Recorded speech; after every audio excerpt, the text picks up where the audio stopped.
महत्त्वाचा घडा भरलाय। पाकिस्तानवर कोणत्याही क्षणी मोठ्या लष्करी कारवाईची शक्यता निर्माण झाली आहे। त्यासाठीचं आता भारतानं कंबर कसलेली आहे। भारतानं पाकिस्तान विरोधात मोठ्या निर्णायक लष्करी कारवाईची तयारी सुरू केली आहे। त्याची सुरुवात 7 मे रोजी होणार आहे। देशभरात सिव्हिल डिफेन्स मॉक ड्रिल होणार आहे।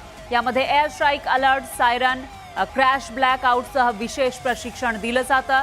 पंजाबच्या फिरोजपूरमध्ये रविवारी रात्री 9 ते 9:30 या वेळेमध्ये क्रॅश ब्लॅक आउटसह मॉक ड्रिल करण्यात आलं होतं आणि यामुळे शत्रूच्या विमानांना रात्रीच्या वेळी मानवी वस्तीचं लोकेशन कळण्यास अडचणी येतात।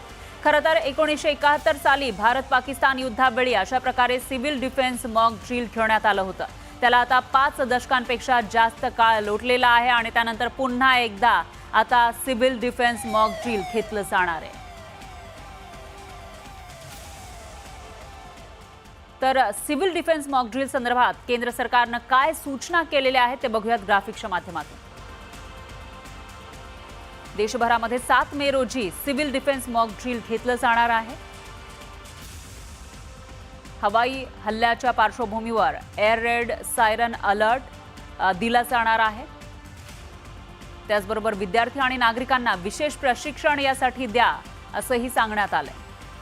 तर युद्धस्थितीमध्ये स्वसंरक्षण करण्याचं प्रशिक्षण द्या असंही सांगण्यात आलं आहे। आणीबाणीच्या परिस्थितीमध्ये क्रॅश ब्लॅकआउट घ्यावं कशा पद्धतीनं घेतात याचं सुद्धा मॉक ड्रिल घेतलं जाणार आहे। शत्रूच्या हल्ल्यावेळी सर्व लाईट्स बंद करावे असंही सूचित करण्यात आलंय। तर महत्त्वाची ठिकाणं आस्थापनांमध्ये लपण्याची व्यवस्था करा असंही सूचित करण्यात आलंय।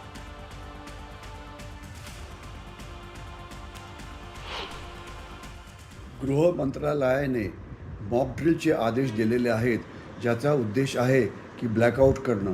म्हणजे जर एखाद्या जागी हल्ला होऊ शकतो विमानाचा, किंवा हल्ला होऊ शकतो क्षेपणास्त्रांचा, किंवा हल्ला होऊ शकतो ड्रोन्सचा, तर त्यावेळेला त्या भागातल्या सिव्हिल जनतेला आपलं रक्षण करणं हे भाग असतं।